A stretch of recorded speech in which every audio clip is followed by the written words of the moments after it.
Imagine un instant que tu tiens quelque chose dans ta main, quelque chose de précieux, une fleur peut-être ou un oiseau, et tu remarques que plus tu serres fort, plus tu risques de l'abîmer.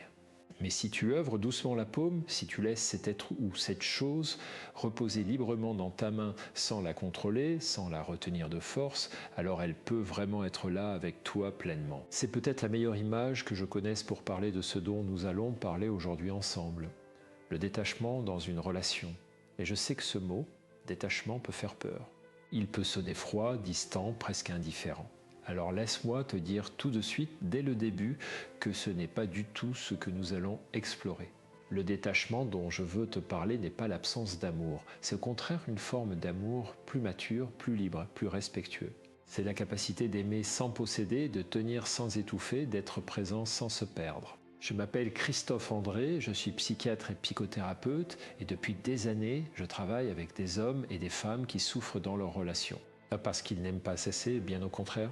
Souvent parce qu'ils aiment d'une façon qui les épuise, qui les étouffe eux-mêmes ou qui étouffe l'autre. Et ce que j'ai appris à travers des centaines de consultations, à travers mes propres expériences de vie, à travers la méditation et la psychologie, c'est que le détachement sain est l'une des compétences émotionnelles les plus précieuses que nous puissions développer. Et c'est aussi l'une des moins comprises. Alors aujourd'hui, je voudrais prendre le temps avec toi. Vraiment prendre le temps. Pas te donner une liste de conseils rapides. Pas te promettre une transformation en 5 étapes, mais plutôt cheminer ensemble, doucement, en explorant ce que le détachement signifie vraiment, pourquoi il nous fait si peur, ce qu'il révèle de notre histoire intérieure et comment il peut transformer non seulement nos relations, mais notre rapport à nous-mêmes. Parce que c'est ça le cœur du sujet. Le détachement, ce n'est pas quelque chose que tu fais à l'autre. C'est quelque chose que tu découvres en toi. Installe-toi confortablement si tu le peux. Respire un peu. Et accompagne-moi dans cette réflexion. Commençons par une observation simple. Quand tu penses à quelqu'un que tu aimes ou que tu as aimé, qu'est-ce qui se passe dans ton corps? Il y a souvent une chaleur, une douceur. Mais parfois aussi une légère tension, une inquiétude, un besoin de savoir où est cette personne, ce qu'elle pense, si elle va bien, si elle t'aime encore. Et cette tension, ce besoin constant de vérifier, de rassurer, de contrôler, même inconsciemment, c'est ce qu'on appelle l'attachement anxieux. Ce n'est pas une faiblesse. Ce n'est pas une pathologie dans la plupart des cas, c'est une réponse humaine, profondément humaine, à la peur de perdre ce qui compte. Mais voilà le paradoxe, et c'est un paradoxe que j'ai observé encore et encore dans ma pratique clinique. Plus nous cherchons à tenir l'autre, à le retenir, à nous assurer de sa présence et de son amour, moins nous sommes réellement en relation avec lui, parce que nous ne sommes plus en relation avec la personne réelle. Nous sommes en relation avec notre peur de la perdre, et ça, c'est une distinction fondamentale. Pense à une personne que tu connais, peut-être toi-même à certains moments, qui envoie des messages à répétition quand l'autre ne répond pas, qui vérifie les réseaux sociaux de son partenaire, qui ressent une anxiété physique dès que l'autre s'éloigne un peu. Ce comportement, je ne le juge pas, je le comprends, il vient d'un endroit très profond, souvent d'une blessure ancienne. Mais ce comportement crée exactement ce qu'il cherche à éviter. Il crée de la distance, il crée de la pression, et parfois il finit par éloigner l'autre. Alors la question que je veux poser aujourd'hui n'est pas comment aimer plus, la question est comment aimer mieux. Et aimer mieux, ça commence souvent par apprendre à lâcher prise, pas tout lâcher, pas abandonner. Mais relâcher la prise, ouvrir doucement la main, maintenant je veux explorer avec toi une idée qui me semble centrale. Le détachement révèle quelque chose de toi, et ce quelque chose est souvent ce que tu évites de regarder en face. Quand tu n'arrives pas à te détacher, quand tu n'arrives pas à laisser l'autre être libre, quand tu souffres intensément à l'idée que l'autre puisse exister sans toi, sans penser à toi, sans avoir besoin de toi, cela dit quelque chose d'important sur ta relation avec toi-même. Laisse-moi te raconter quelque chose. J'ai eu en consultation une femme que j'appellerais Isabelle. Isabelle avait 42 ans, elle était intelligente, sensible, professionnellement accomplie. Elle venait me voir parce qu'elle souffrait énormément dans sa relation amoureuse. Son compagnon était quelqu'un de bien, me disait-elle, mais elle vivait dans une angoisse permanente. Elle avait besoin qu'il lui disait qu'il l'aimait plusieurs fois par jour. Elle analysait le moindre de ses silences. Elle interprétait chaque message court comme un signe de désintérêt. Et cette angoisse l'épuisait. Elle épuisait aussi son compagnon. Lors d'une séance, je lui ai posé une question simple. « Isabelle, est-ce que tu te sens suffisamment bien seule avec toi-même » Et elle m'a regardé avec des yeux étonnés, comme si la question lui semblait étrange. Elle m'a dit « Je n'avais jamais pensé à ça ». Et c'est là que nous avons commencé à toucher quelque chose d'essentiel. Son besoin de l'autre n'était pas seulement de l'amour. C'était aussi une façon de fuir le vide qu'elle ressentait quand elle était seule. L'autre servait à remplir quelque chose. Et quand cet autre s'absentait, même brièvement, ce vide réapparaissait et c'était insupportable. Ce que j'ai appris avec Isabelle et avec beaucoup d'autres personnes comme elle, c'est que le détachement sain commence par une relation solide avec soi-même. Pas parfaite, pas sans faille, mais suffisamment solide pour que tu puisses rester debout quand l'autre n'est pas là. Suffisamment solide pour que ton sentiment de valeur ne dépende pas entièrement du regard de l'autre. Et là, tu pourrais me dire, mais Christophe, c'est facile à dire. Comment est-ce qu'on construit ça? Et je t'entends vraiment, parce que ce n'est pas simple. Surtout si tu as grandi dans un environnement où ton sentiment de valeur dépendait de l'approbation des autres, surtout si tu as connu des ruptures douloureuses, des abandons, des trahisons. Ces expériences laissent des traces et ces traces influencent la façon dont tu aimes aujourd'hui. Mais voilà ce que je veux te dire avec beaucoup de douceur. Ces traces ne sont pas ton destin.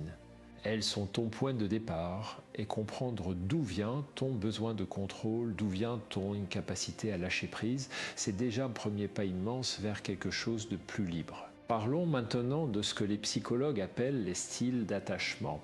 Je ne vais pas te faire un cours de psychologie, mais je veux te donner quelques repères parce qu'ils éclairent beaucoup de choses. Dès notre plus jeune âge, nous développons une façon de nous relier aux autres.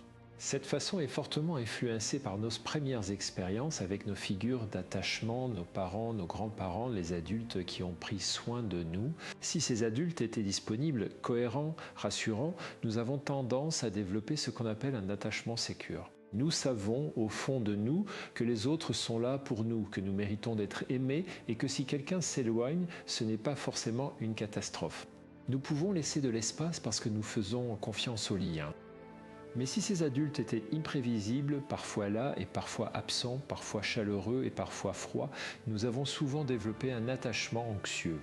Nous avons appris que l'amour est quelque chose d'instable qui peut disparaître et donc nous avons développé des stratégies pour le retenir, pour surveiller, pour nous assurer que l'autre ne part pas. Et si ces adultes étaient régulièrement absents et indisponibles émotionnellement, ou si leur présence était associée à de la douleur, nous avons parfois développé un attachement évitant. Nous avons appris à ne pas avoir besoin des autres, à nous fermer, à paraître indépendants alors qu'au fond, le besoin de connexion est toujours là, simplement intérêt très profond.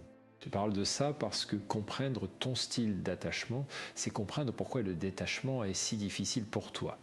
Ou au contraire, pourquoi il te vient peut-être trop facilement au point de t'écouper de l'intimité réelle. Et voilà quelque chose d'intéressant. Le détachement sain n'est pas la même chose que l'évitement émotionnel. C'est une distinction cruciale, quelqu'un qui évite l'intimité, qui s'efferme dès que la relation devient trop proche, qui part avant que l'autre puisse partir, ce n'est pas quelqu'un qui pratique le détachement sain.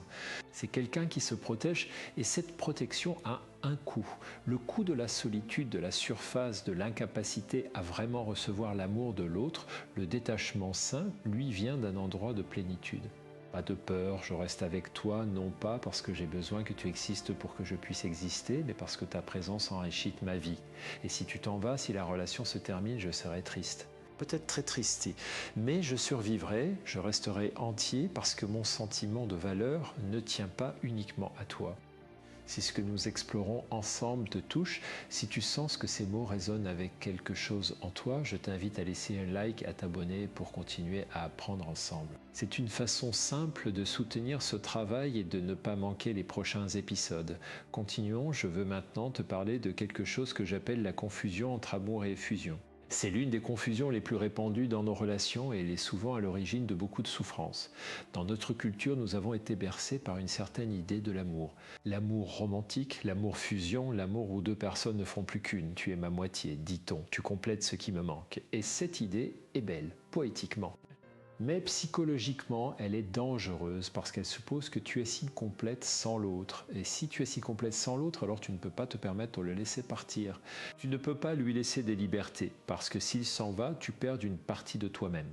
J'ai souvent utilisé une métaphore dans mes conférences. Imagine deux arbres. Si ces deux arbres poussent tellement proches l'un de l'autre que leurs racines s'entremêlent, que leurs branches se confondent, ils finissent par s'étouffer mutuellement. Ils se font de l'ombre. Ils se disputent les nutriments du sol. Aucun des deux ne peut vraiment s'épanouir. Mais si ces deux arbres poussent côte à côte, chacun avec ses propres racines, chacun avec sa propre couronne, alors ils peuvent se toucher, s'abriter mutuellement, partager le même sol sans se détruire. Et cette image, c'est celle d'une relation saine, deux individus complets qui choisissent d'être ensemble, pas parce qu'ils ont besoin de l'autre pour survivre, mais parce qu'ils choisissent de partager leur vie. Le détachement sain, c'est cette capacité à rester un arbre à part entière, même quand tu aimes profondément. Et cette capacité, elle se construit, elle ne tombe pas du ciel, elle demande du travail intérieur. Elle demande de se réconcilier avec soi-même. Voici quelque chose que j'observe souvent. Les personnes qui ont le plus de mal à se détacher dans leurs relations sont souvent celles qui ont le plus peur d'elles-mêmes. Peur de leur solitude intérieure, peur de ce qu'elles pourraient ressentir si elles s'arrêtaient vraiment, si elles n'avaient plus l'agitation de la relation pour les distraire. Et l'autre, dans ce contexte, devient une sorte d'anesthésiant, une façon de ne pas avoir à se retrouver face à soi. Je ne dis pas ça pour blesser, je le dis parce que je l'ai observé et parce que je crois que nommer les choses avec douceur est le premier pas vers la libération. Quand tu comprends que ton incapacité à lâcher prise vient de ta difficulté à être avec toi-même, tu peux commencer à travailler sur cette relation fondamentale, la relation avec toi-même. Et cette relation avec soi-même, comment la cultive-t-on? Il y a plusieurs chemins. La méditation en est pas nécessairement une pratique formelle, compliquée.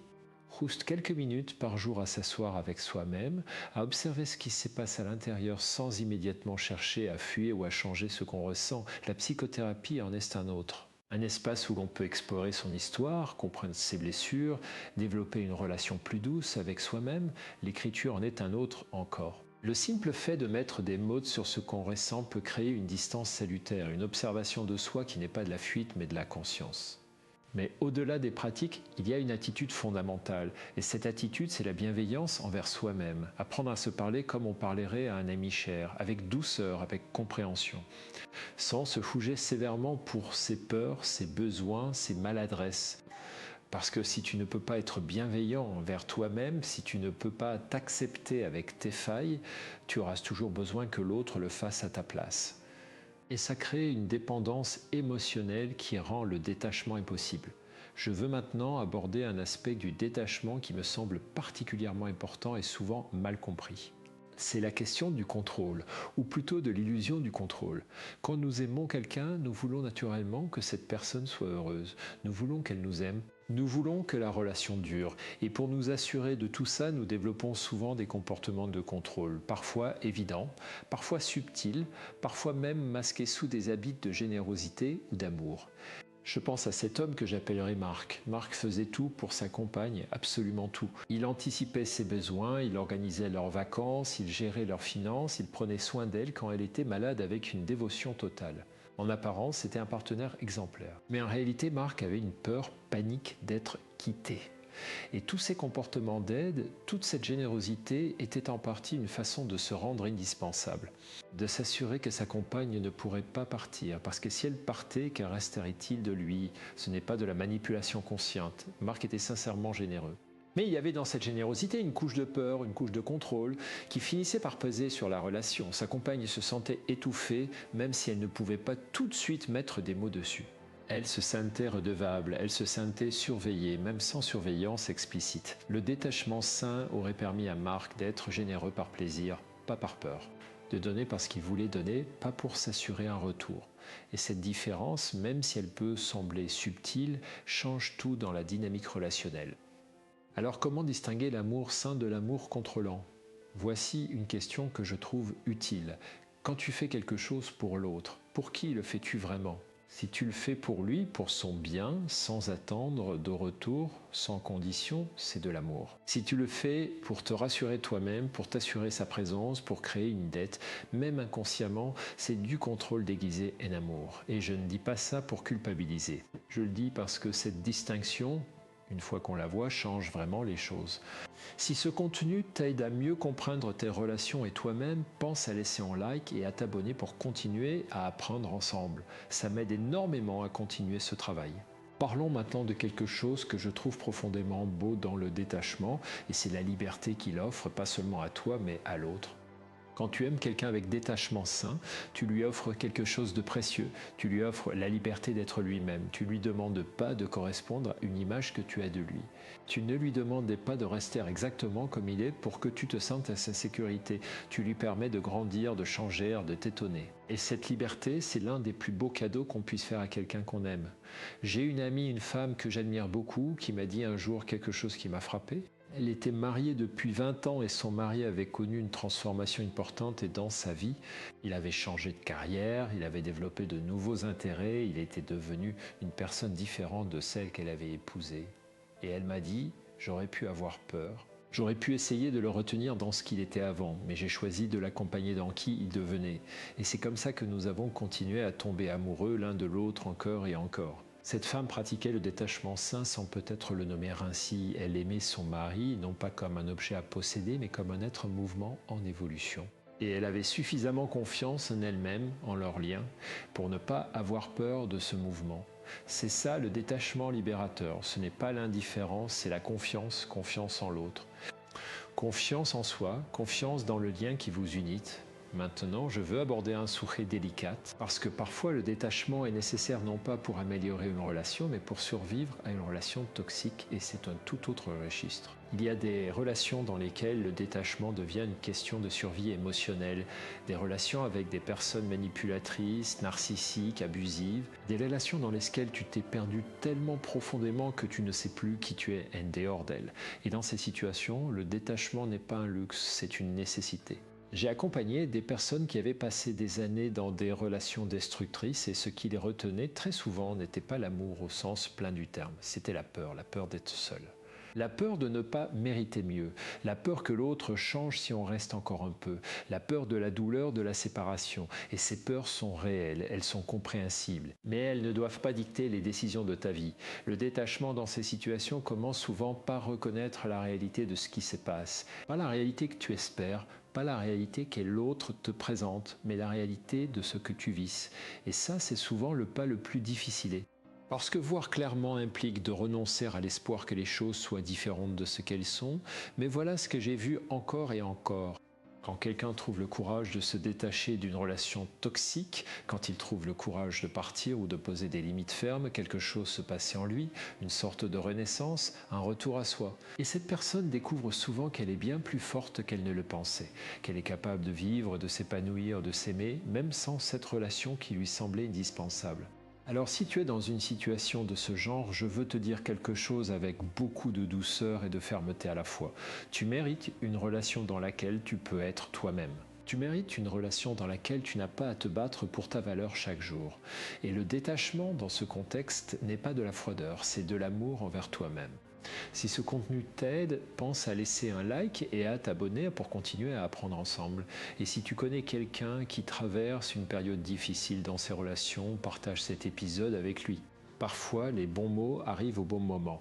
Je veux maintenant te parler de quelque chose que j'appelle le paradoxe du détachement dans l'amour. Et ce paradoxe est le suivant. Plus tu te détaches de l'issue d'une relation, plus tu es capable d'y être pleinement présent. Et plus tu es pleinement présent, plus la relation a des chances de s'épanouir. Explique-moi ça, tu pourrais me dire. Et je vais essayer. Quand tu es obsédé par l'issue d'une relation, quand tu passes ton temps à te demander est-ce qu'il m'aime vraiment, est-ce que ça va durer, est-ce qu'il va me quitter, tu n'es pas vraiment là. Tu es dans ta tête, tu es dans tes peurs. Et l'autre en face de toi le sent. Il sait que tu n'es pas vraiment avec lui. Tu es avec tes angoisses. Mais quand tu lâches prise sur l'issue, quand tu te dis je ne sais pas ce que l'avenir va apporter, et c'est bien ainsi, je choisis d'être là maintenant pleinement alors quelque chose change, tu deviens disponible. Tu deviens curieux de l'autre, tu écoutes vraiment, tu regardes vraiment. Et cette présence authentique et magnétique, elle crée une profondeur dans la relation que l'anxiété ne peut jamais créer. C'est l'un des enseignements que j'ai tiré de la pratique de la pleine conscience que j'explore depuis de nombreuses années. La présence au moment présent n'est pas seulement une technique de gestion du stress, c'est une façon d'aimer. Être là maintenant avec cette personne sans être déjà dans le futur, à me demander si elle sera encore là demain. C'est un cadeau immense qu'on peut offrir à l'autre et à soi-même. Et le détachement, dans ce sens, c'est précisément cette capacité à ne pas être esclave du futur ou du passé dans la relation. à aimer dans le présent, à faire confiance au présent. Voilà maintenant quelque chose que je veux explorer avec toi. La question des attentes, parce que beaucoup de souffrances dans les relations viennent d'attentes non exprimées ou d'attentes irréalistes. Nous entrons souvent dans une relation avec un scénario en tête, un scénario de ce que l'autre devrait être, de ce que la relation devrait ressembler, de ce que l'amour devrait nous apporter. Et quand la réalité ne correspond pas à ce scénario, nous souffrons, nous nous sentons déçus, trahis, incompris. Mais voilà la question que je pose souvent en thérapie. Ce scénario, d'où vient-il? Qui l'a écrit? Souvent, il vient de notre enfance, de ce que nous avons observé dans la relation de nos parents, de ce que les films et les romans nous ont appris sur l'amour, de nos premières expériences amoureuses. Et ce scénario, nous le projetons sur chaque nouvelle relation, et nous souffrons quand l'autre ne joue pas le rôle que nous lui avons assigné. Le détachement sain implique de devenir conscient de ces scénarios, de les examiner et de se demander: est-ce que mes attentes sont réalistes? Est-ce que j'attends de l'autre qu'il soit parfait? Est-ce que j'attends de la relation qu'elle réponde à tous mes besoins? Est-ce que j'attends que l'autre lise dans mes pensées? Et une fois qu'on a identifié ces attentes, on peut commencer à les assouplir, pas à les abandonner toutes.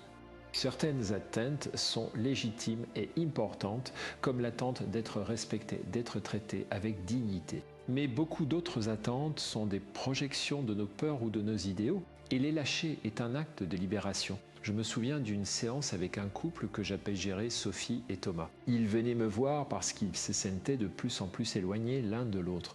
Sophie se plaignait que Thomas ne lui montrait pas assez d'affection.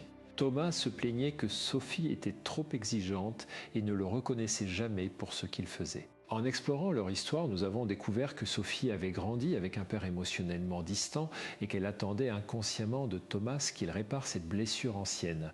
Et Thomas avait grandi avec une mère très critique et il attendait de Sophie une validation constante qu'il n'avait jamais reçue. Ils n'étaient pas vraiment en relation l'un avec l'autre. Ils étaient en relation avec leurs blessures d'enfance projetées l'une sur l'autre. Et quand ils ont commencé à voir ça, quand ils ont commencé à se détacher de ces projections, quelque chose de magnifique s'est produit. Ils ont commencé à voir l'autre tel qu'il était vraiment, avec ses forces et ses limites. Et ils ont découvert que la personne réelle en face d'eux était quelqu'un qui pouvait aimer. Pas parfaitement. Mais réellement, c'est ça le détachement des projections, c'est voir l'autre tel qu'il est, pas tel que tu as besoin qu'il soit. Si ce que nous explorons ensemble résonne avec toi, je t'invite à laisser un like et à t'abonner. Chaque abonnement m'aide à continuer à créer ce contenu et à toucher plus de personnes qui en ont besoin. Abordons maintenant quelque chose de très concret.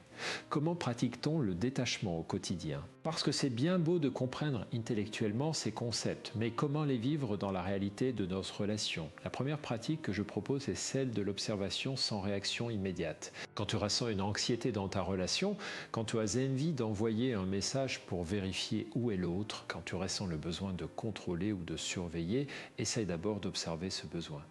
De le nommer, de dire intérieurement: je ressens de l'anxiété, je ressens le besoin de me rassurer, et de ne pas agir immédiatement sur ce besoin, juste observer, respirer, laisser la vague passer. Ce n'est pas de la répression, ce n'est pas se forcer à ne rien ressentir, c'est créer un espace entre le stimulus et la réaction, et dans cet espace, il y a de la liberté.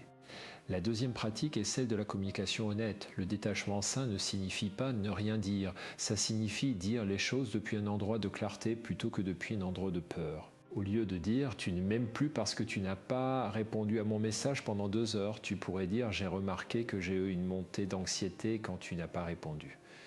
Je sais que c'est ma réaction, pas nécessairement quelque chose que tu as fait, mais j'avais envie de le partager avec toi. Cette façon de communiquer change tout, elle ne met pas l'autre sur la défensive. Elle crée de la connexion plutôt que de la distance et elle te positionne comme quelqu'un qui se connaît, qui s'observe, qui prend la responsabilité de ses émotions. C'est une posture de maturité émotionnelle. La troisième pratique est celle de cultiver ta propre vie, tes propres amis, tes propres intérêts, tes propres projets. L'une des meilleures façons de se détacher sainement dans une relation, c'est d'avoir une vie riche en dehors de cette relation, pas pour fuir l'autre, mais pour ne pas dépendre de l'autre pour tout ton épanouissement. Quand tu as des sources de joie, de sens, de connexion en dehors de ta relation amoureuse, tu arrives dans cette relation plus léger, plus libre, moins dans le besoin. La quatrième pratique est celle de la gratitude pour ce qui est plutôt que l'anxiété pour ce qui pourrait ne plus être. Chaque soir, tu pourrais prendre un moment pour apprécier ce que ta relation t'apporte aujourd'hui. Pas demain, pas dans 10 ans. Aujourd'hui, cette présence reconnaissante est l'antidote à l'anxiété du futur. Et la cinquième pratique, peut-être la plus profonde, est celle de travailler sur ta relation avec toi-même. Parce que tout ce que nous avons dit aujourd'hui revient à ça. Le détachement sain n'est pas une technique relationnelle, c'est le fruit d'un travail intérieur. C'est le fruit d'une relation plus douce, plus acceptante, plus solide avec soi-même. Je veux maintenant te parler de quelque chose que j'ai observé dans ma pratique et dans ma propre vie. Le détachement sain ne s'apprend pas une fois pour toutes, c'est un chemin, c'est une pratique quotidienne. Et il y aura des jours où tu le pratiqueras naturellement, avec fluidité. Et il y aura des jours où la peur reprendra le dessus, où tu te retrouveras à vouloir contrôler, à t'accrocher, à analyser chaque geste de l'autre. Et ces jours-là, la chose la plus importante n'est pas de te rouger. C'est de recommencer avec douceur, avec patience, parce que la croissance personnelle n'est pas linéaire, elle est faite d'avancées et de recul, de lumière et d'ombre. Et chaque fois que tu reviens à toi-même, chaque fois que tu retrouves cet espace intérieur de calme et de confiance, tu renforces quelque chose, tu renforces ta capacité à aimer librement. J'aime beaucoup cette image que j'ai lue un jour, je ne me souviens plus exactement où, l'idée que nous sommes tous comme des musiciens qui apprennent un morceau difficile. Au début, nous faisons beaucoup de fausses notes, nous devons regarder nos doigts, nous concentrer intensément, et puis avec la pratique, quelque chose se passe, le morceau commence à couler naturellement. Les doigts trouvent les bonnes notes sans effort conscient, et c'est pareil avec le détachement. Au début, c'est un effort, une vigilance, et puis avec le temps et la pratique, ça devient une façon d'être. Une façon naturelle de se tenir dans la relation. Je veux aussi aborder quelque chose que j'entends souvent comme objection. Les gens me disent parfois, mais Christophe, si je me détache, si je lâche prise, est-ce que ça ne veut pas dire que je n'aime pas vraiment ?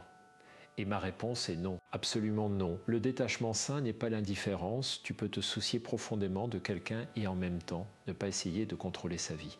Tu peux aimer intensément et en même temps ne pas avoir besoin que cet amour soit confirmé à chaque instant.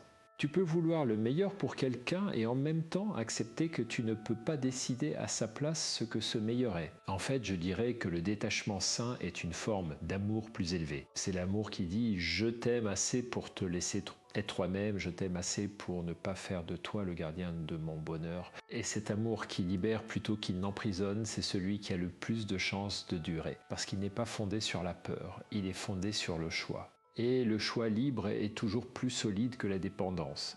Si ce contenu t'aide, pense à laisser un like et à t'abonner. Et si tu veux partager une réflexion, une question, une expérience personnelle en lien avec ce thème, je t'invite à le faire dans les commentaires, ces échanges sont précieux. Parlons maintenant d'un aspect du détachement qui me touche particulièrement. C'est le détachement face à la douleur de l'autre. Quand quelqu'un que nous aimons souffre, notre réflexe naturel est de vouloir faire quelque chose, de vouloir réparer, de vouloir enlever la douleur. Et cet instinct qui est beau, il vient d'un endroit d'amour.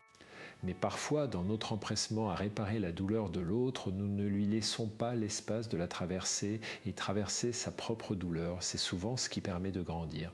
J'ai une image pour ça. Imagine un papillon qui lutte pour sortir de son cocon. Cette lutte est difficile, elle semble douloureuse. Et si tu voulais aider, tu pourrais ouvrir le cocon toi-même pour faciliter la sortie. Mais si tu fais ça, le papillon ne pourra pas voler parce que c'est précisément cette lutte qui développe ses ailes, qui lui donne la force dont il a besoin. Laisser l'autre traverser sa douleur sans se précipiter pour la résoudre, sans se sentir responsable de la faire disparaître, c'est une forme de détachement profondément bienveillant. C'est faire confiance à la capacité de l'autre à grandir à travers ses épreuves. Ça ne veut pas dire ne pas être là, ça ne veut pas dire ne pas soutenir, ça veut dire être là sans prendre en charge. Être présent sans s'emparer de la situation, offrir ta présence, ton écoute, ta chaleur, sans essayer de contrôler l'issue. Et ça, c'est difficile, surtout quand on aime vraiment. Surtout quand on voit quelqu'un qu'on a même souffrir. Mais c'est souvent le plus grand cadeau qu'on puisse lui faire. Je me souviens d'un père qui m'avait consulté parce qu'il était épuisé. Son fils adolescent traversait une période difficile, des échecs scolaires, des conflits avec ses amis, une déprime passagère. Et ce père faisait tout pour résoudre les problèmes de son fils. Il appelait les professeurs, il organisait des activités, il essayait de remplir chaque moment de vide pour que son fils ne souffre pas. Et son fils, loin de se sentir aidé, se sentait étouffé. Il se sentait incompétent, incapable de gérer sa propre vie. Quand ce père a appris à se détacher un peu, à faire confiance à son fils, à être présent sans prendre en charge, quelque chose de remarquable s'est produit. Son fils a commencé à trouver ses propres solutions, il a commencé à développer sa propre résilience et leur relation est devenue plus authentique, plus respectueuse, plus vraiment connectée. Le détachement, encore une fois, n'est pas l'abandon, c'est la confiance en l'autre. Voilà maintenant quelque chose que je veux explorer avec toi dans les dernières minutes de ce développement. C'est la question de l'identité dans la relation. Qui es-tu en dehors de ta relation? Si tu enlevais le rôle de partenaire, de conjoint, d'amoureux, qui resterait-il? Quelles sont tes valeurs, tes passions, tes rêves, tes peurs, tes forces qui n'ont rien à voir avec l'autre? Cette question peut sembler simple, mais pour beaucoup de personnes, elle est profondément déstabilisante. Parce que beaucoup d'entre nous ont construit leur identité autour de leur relation. Nous sommes le partenaire de quelqu'un, le parent de quelqu'un, l'ami de quelqu'un. Et quand ces relations changent ou disparaissent, nous nous sentons perdus, parce que nous n'avons pas suffisamment cultivé notre identité propre. Le détachement sain commence par cette culture de l'identité propre. Savoir qui tu es indépendamment des autres ne te rend pas moins capable d'aimer. Au contraire, ça te rend plus capable d'aimer vraiment, parce que tu arrives dans la relation avec quelque chose à offrir. Pas avec un vide à remplir, et cette identité propre, elle se cultive dans les petites choses, dans les activités que tu fais pour toi seul, dans les pensées que tu ne partages pas forcément avec l'autre, dans les moments de solitude que tu habites pleinement plutôt que de fuir, dans les choix que tu fais en accord avec tes propres valeurs, pas seulement pour plaire à l'autre. Il y a quelque chose de magnifique dans une personne qui a une vie intérieure riche, qui a des opinions, des passions, des contradictions, des mystères. Cette personne est infiniment plus intéressante, infiniment plus attractive que quelqu'un qui se dissout dans l'autre. Et paradoxalement, c'est souvent la personne la plus détachée, la plus ancrée en elle-même, qui crée les relations les plus profondes et les plus durables. Parce que cette personne ne cherche pas à prendre dans la relation, elle cherche à partager. Et le partage, c'est la base de toute relation véritablement épanouissante. Voilà, nous approchons de la fin de ce chemin que nous avons parcouru ensemble aujourd'hui. Et avant de conclure, je veux prendre un moment pour récapituler les grandes lignes de ce que nous avons exploré. Pas pour te donner une liste à mémoriser, mais pour que ces idées puissent continuer à résonner en toi après que tu auras arrêté d'écouter. Nous avons parlé du détachement comme d'une forme d'amour mature. Pas de l'indifférence, pas de la froideur, mais de la capacité à aimer sans posséder, à tenir sans étouffer. Nous avons vu que le détachement révèle quelque chose de profond sur notre relation avec nous-mêmes. Que notre incapacité à lâcher prise est souvent liée à notre difficulté à être bien avec nous-mêmes, à notre peur de notre propre vide intérieur. Nous avons exploré les styles d'attachement et comment notre histoire d'enfance influence la façon dont nous aimons aujourd'hui. Nous avons distingué le détachement sain de l'évitement émotionnel qui est une fermeture par peur plutôt qu'une ouverture par confiance. Nous avons parlé de la confusion entre amour et fusion et de l'importance de rester deux arbres distincts même quand on s'aime profondément. Nous avons vu que le détachement libère l'autre, lui permet d'être lui-même, de grandir, de changer. Nous avons abordé la question du contrôle déguisé en amour et comment reconnaître quand notre générosité est teintée de peur. Nous avons parlé du paradoxe magnifique selon lequel plus on lâche prise sur l'issue, plus on est présent et plus la relation peut s'épanouir. Nous avons exploré des pratiques concrètes, l'observation sans réaction immédiate, la communication honnête, la culture de sa propre vie, la gratitude pour le présent et le travail sur la relation avec soi-même.